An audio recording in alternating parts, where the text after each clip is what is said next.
We're finally here for the chemical deodorant portion. We're going to talk about the mechanisms of action in which these work so you can understand why people go for this versus something natural like this, and then how to decide what natural deodorant actually will work so we can avoid things like this and transition to things like this. My name is Julianne. I'm an acupuncture physician, diplomat of Oriental medicine, and functional health provider. And today we are talking all about deodorant. It's the little things that we do every single day that have bioaccumulative effects that impact our long-term health. Now let's talk about the ways in which this works. Traditional deodorants, they're going to rely heavily on a few different mechanisms of action. First is going to be antimicrobials. Now, antimicrobials can be things like alcohols, farnesols, triclosan.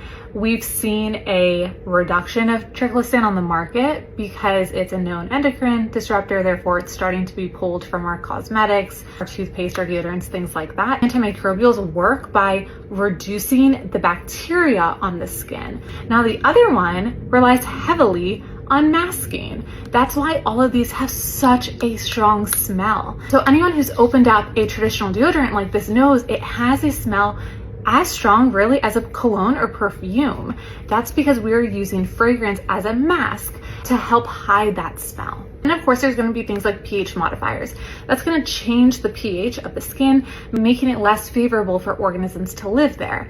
So we can kill the organisms, we could change the environment in which they can survive, and we can mask. And that's typically how these and really all deodorants on the market work except antiperspirants. Go back to video 1. These will have like odor binders like zinc or cyclodextrins. Now, when we're looking at this one, the main ingredients are dipropylene glycol, and that's going to mildly inhibit some of the organisms on the skin.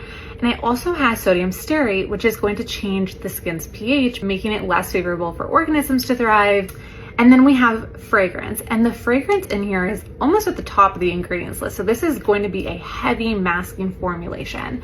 Now, most of them at the store follow a similar format, a little antimicrobial, a little bit of pH change, a lot of masking. When you go to the store and you're looking down the aisle, the vast majority of those will be chemical or traditional deodorants, even the ones that look like they're natural. That's because greenwashing is like a multi-billion dollar industry, and if they could charge more for a product that looks healthy, non-toxic, green, crunchy, they will, even if the product's not. When I went to our grocery store to pick up a bunch of deodorants for the video, out of the whole aisle, even the ones that looked super crunchy, I only found one that actually was clean. But this is our video on chemical and conventional and traditional deodorants. Stay tuned for how to pick out the best deodorant that is natural, non-toxic, and safe for everyday use from a holistic perspective.